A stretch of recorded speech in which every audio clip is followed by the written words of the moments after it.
माता अमृतानंदमयी जी, अम्मा जी आशीर्वाद प्रदान करेंगी।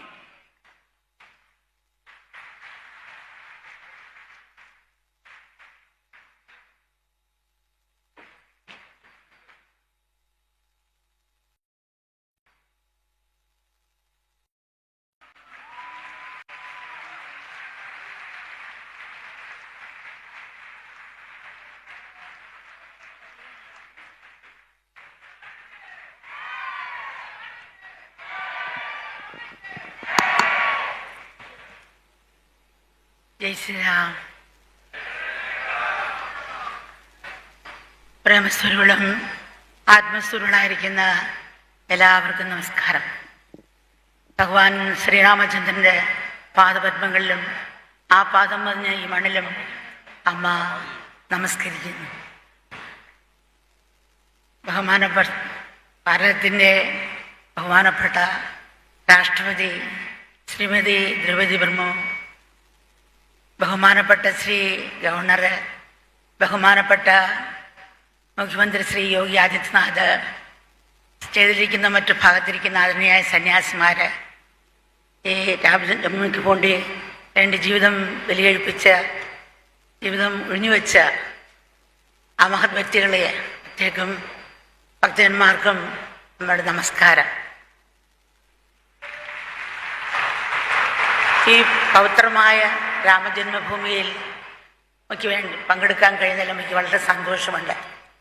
സനാതനധർമ്മത്തിൻ്റെ ഒരു പുത്തൻ സൂര്യോദയത്തിൻ്റെ പ്രതീകമാണ് ഈ അയോധ്യയിലെ മഹാക്ഷേത്രം എന്ന് പറയും. സാധാരണ നമ്മൾ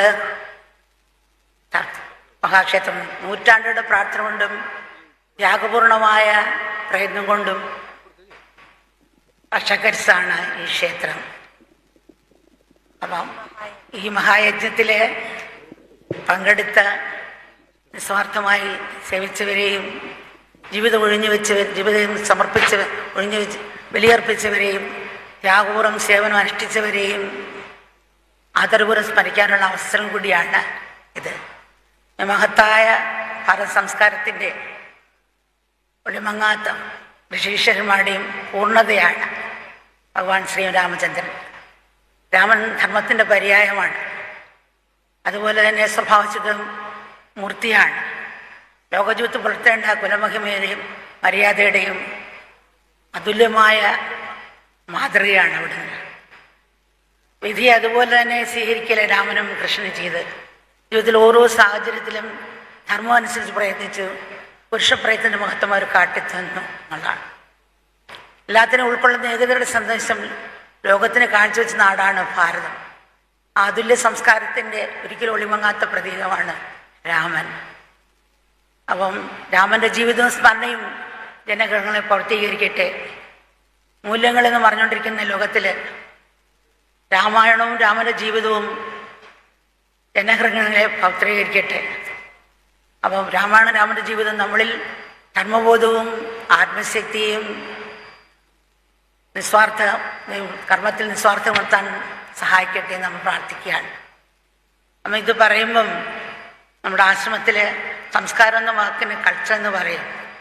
നമ്മൾ രക്തം കഫം മുതലായ എടുത്തൊരു ബാറ്ററിയിൽ ലാബിൽ കൊടുക്കാറുണ്ട്. നമ്മൾ കൊടുക്കുന്ന സാമ്പിൾ കോശങ്ങൾ ചില ബാറ്ററി വളർത്ത കൊണ്ടതിന് ശേഷം ലാബിൽ സൃഷ്ടിക്കും. അതുപോലെ സംസ്കാരം ഇൻ്റർനെറ്റ് എന്ന് പറയുന്നു. അത് സംസ്കാരം ഉള്ളിൽ വളർത്തേണ്ടതാണ്. ആദ്യം അതിനകത്ത് അന്തരീക്ഷം വീട്ടിൽ നിന്ന് തുടങ്ങണം, പിന്നെ സ്കൂളിൽ നിന്ന് തുടങ്ങണം. ഇപ്പം ആശ്രമത്തിൽ ഒരു 100-150 രാജ്യക്കാർ കുഞ്ഞുങ്ങൾ രാമായണമൊക്കെ പഠിക്കുന്നുണ്ട്. അതിൽ ചില കുഞ്ഞുങ്ങൾ അമ്മയോട് ചോദിക്കുകയാണ്, അമ്മ രാമൻ സീതയോട് അജയ്ക്ക് സോറിയെങ്കിൽ ചോദിച്ചുവിടായിരുന്നു. അപ്പം അമ്മ പറഞ്ഞ മോളെ രാമൻ രാജ്യത്തെ രാജാവാണ്, വീട്ടിലെ മേധാവിയാണ്. രാജ്യമാണ് ഫസ്റ്റ്, പിന്നെയാണ് ഭാര്യ. പിന്നെ ഭാര്യ ഗർഭിണിയായിരുന്നു. ഗർഭസമയത്ത് ഈശ്വര കഥകൾ കേൾക്കണം, കുട്ടികൾക്കും കേൾക്കണം, ഒരു സാഹചര്യം സൃഷ്ടിച്ചതാണ്. അതേ രാമൻ തന്നെ ലങ്കയിൽ രാവണൻ കൊണ്ടുപോയ സമയത്ത് എന്തെല്ലാം കഷ്ടപ്പെടണം സീതയെ തിരിച്ചുകൊണ്ട് വന്നു. കുട്ടി ഒരു 3 ദിവസം കഴിഞ്ഞ് പ്രസംഗിച്ചപ്പോൾ എന്നച്ചൻ ഫ്രാൻസിലാണ്, ഞാനിവിടെ രാമായണം ഇത് പഠിക്കാണ്, ഇതിനാണ് രാമൻ സീതയോട് ചെയ്തതെന്ന്. വേറൊരു കുട്ടി ഒരു പാവയും കൊണ്ടുവന്നു. അപ്പോഴാണ് കുട്ടിയോട് ചോദിച്ച് ഇത് വേറൊരു കുട്ടിയുടെ പാവയാണല്ലോ, നിനക്ക് എങ്ങനെ കിട്ടി? അപ്പോൾ അതെൻ്റെ ബർത്ത്ഡേക്ക് ആ കുട്ടി കൊണ്ട് തന്നു എന്ന് പറഞ്ഞു. അപ്പം ആ കുട്ടിയെ വിളിച്ചു, നിനക്ക് നീ ഇത്ര കരഞ്ഞു വിളിച്ച് മേടിച്ച പാവയാണ്, നിനക്ക് വിഷമം തോന്നിയില്ലേ കൊടുത്തപ്പം? ഇല്ല കൊടുത്തേ, കിട്ടിയതിനേക്കാൾ കൂടുതൽ സന്തോഷം തോന്നിയ പറഞ്ഞു. അപ്പം എന്താണെന്ന് വെച്ചാൽ അവൾക്ക് ആരും അവൾ ജന്മദിനം കൊടുക്കാനില്ല, അവളിന് കൊടുത്താണ്. അപ്പോൾ അത് കാണുമ്പോൾ സന്തോഷമില്ല, അതോർത്ത് എനിക്ക് സന്തോഷം തോന്നി. എന്താണ് കാരണം? ചെറുപ്പത്തിൽ നമ്മൾ കൊടുത്ത ആ സംസ്കാരം കൊണ്ടാണ് കുട്ടിക്ക് ധർമ്മബോധം ഉണ്ടായത്. സീതയുടെ മക്കളും സീതയുടെ മക്കൾ തന്നെയാണ് രാമനെ കണ്ടുപിടിച്ചത്. അപ്പം നമ്മൾ കുഞ്ഞിലെ ഈ സംസ്കാരം, നമ്മൾ ക്ഷേത്രം എല്ലാവരുടെയും പ്രാർത്ഥന കൊണ്ട് കിട്ടിയെങ്കിലും ആ സംസ്കാരം കുഞ്ഞിലെ ഉണർത്തണം. ഇപ്പോൾ പ്രകാശം കൊടുക്കുന്ന തിരി കരുനാളം കത്ത് കാണും.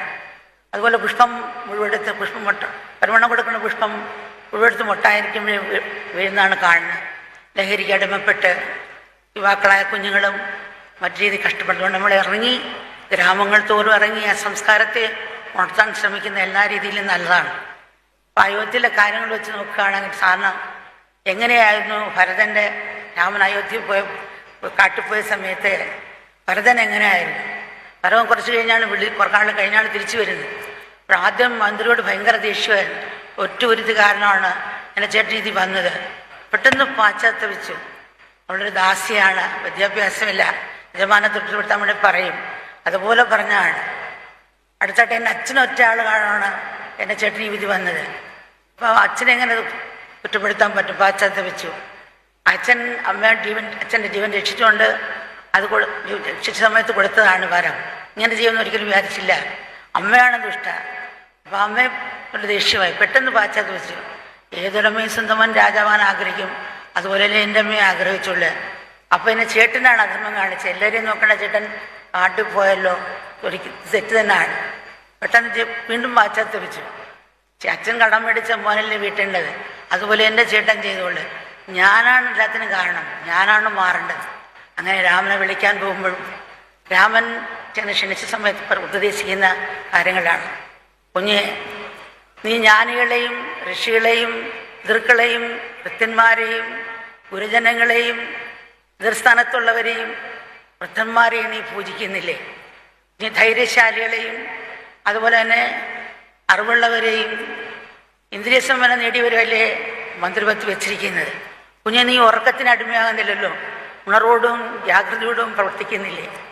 രാത്രി അന്ത്യാമങ്ങളിൽ അന്നന്ന് നിർവഹിക്കേണ്ട കൃത്യങ്ങൾ നീ ജ്ഞാനാത്മക ചിന്തിക്കാറില്ലേ? ഭരണപരമായ കാര്യങ്ങൾ ഒറ്റയ്ക്കെടുക്കാറില്ലല്ലോ. എല്ലാവരും കൂടെ ചേർന്നെടുത്ത തീരുമാനങ്ങൾ നീ അങ്ങാടിപ്പാട്ടാക്കാറില്ലല്ലോ. ഏറ്റവും നേട്ടമുള്ള വലുതായിട്ടുള്ള ചെറിയ തുടക്കമായിട്ടുള്ള സംരംഭങ്ങൾ നീട്ടിവെക്കാതെ ഉടനെ ആരംഭിക്കുന്നില്ലേ? കഴിഞ്ഞതിന് ശേഷമോ ചെയ്തുകൊണ്ടിരിക്കുന്ന ഇടയിലോ ഭഗവാൻ ചെയ്ത കാര്യങ്ങൾ മറ്റുള്ള രാജാക്കന്മാർ അറിയാറില്ലല്ലോ ചോദിക്കുകയാണ്. 1000 ബുദ്ധിശൂന്യന്മാരുണ്ടെങ്കിലും 60 ബുദ്ധിയും വിവേകമുള്ള ഒരാളെ വെക്കുക. വിവേകമില്ലാത്തവർ 10,000 കണക്കുണ്ടായാലും വേണ്ട സമയത്ത് ഉപകരിക്കില്ല. ബാലന്മാർ, വിചാരന്മാർ, അതുപോലെ തന്നെ യോഗ തെളിയിച്ചവർ, അതുപോലെ തന്നെ വിക്രമശാലികൾ, ഇവരെല്ലാം നീ ആദരിക്കുന്നില്ലേ? അതുപോലെ സൈന്യത്തിന് ഭക്ഷണവും ശമ്പളവും യഥാസമയം കൊടുക്കുന്നില്ലേ? അത് വൈകുന്നില്ലല്ലോ. യഥാസമയം കൊടുത്തില്ലെങ്കിൽ അവർ ഭരിക്കുന്നവർക്ക് കോപിക്കും, അനിഷ്ടങ്ങളുണ്ടാക്കും. അതുപോലെ പിന്നെ പറഞ്ഞ കൃഷിസ്ഥലങ്ങൾ, ക്ഷേത്രങ്ങൾ, ആരാധനകളും നീ കാത്തു സൂക്ഷിക്കുന്നില്ലേ? പൂജകളും ഇതുപ്രകാരമുള്ള കർമ്മങ്ങളും ഉത്സവങ്ങളും മുടക്കുന്നില്ലല്ലോ. അതുപോലെ കൃഷിസ്ഥലങ്ങൾ യഥാസമയം ഉഴുതുമറിച്ച് കൃത്യസമയത്ത് കൃഷി നടുന്നില്ലേ?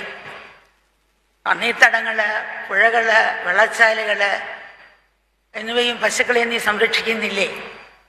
പിന്നെ ചോദിക്കുന്നത് ചെറുകിട വ്യവസായക്കാരെയും കച്ചവടക്കാരെയും വ്യവസായക്കാരെയും നീ സംരക്ഷിക്കുന്നില്ലേ? പശുക്കളെ സംരക്ഷിക്കുന്നവരാ. സ്ത്രീകൾക്കും കുട്ടികൾക്കും വേണ്ട സുരക്ഷയും സ്വാതന്ത്ര്യവും നൽകുന്നില്ലേ? കാടുകളും വൃക്ഷങ്ങളെ സംരക്ഷിക്കുന്നില്ലേ? ധനത്തിൻ്റെ വരവ് ധാരാളമായും ചിലവ് ചുരുങ്ങാൻ ചുരുക്കുന്നില്ലേ?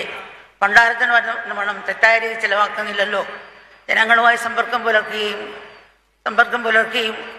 അവരുടെ പ്രശ്നങ്ങൾ നേരിട്ട് പരിഹരിക്കുകയും ചെയ്യുന്നില്ലേ? അയൽരാജ്യക്കാരുമായിട്ട് ഈ ബന്ധം പുലർത്താറില്ലേ? ഇങ്ങനെ ഓരോരോ ക്വസ്റ്റ്യങ്ങൾ ചോദിച്ച് ഓരോ കാര്യങ്ങൾ ചോദിക്കുകയാണ്. നമ്മൾ പക്ഷിയെപ്പോലെ പറക്കാൻ, മത്സ്യപ്പോലെ നീന്താൻ പഠിച്ച് മനുഷ്യപ്പോലെ നടക്കാനും ജീവിക്കാനും മറന്നുപോയി. അപ്പോൾ ആ ഒരു ഭാവം രണ്ടുപേർക്കൂടെ സമയം കുറച്ച് തന്നുള്ള അമ്മ വേഗം ധൃതിയിൽ വിശദീകരിച്ചപ്പോൾ മോൻ വിശദീകരിച്ച് പറയും നമശിവായ. जय श्री राम। ये अम्मा के वचनों का हिंदी में अनुवाद है। प्रेम स्वरूप और आत्म स्वरूप आप सभी को अम्मा का नमस्कार। भगवान श्री रामचंद्र के चरणों में और इस धरा को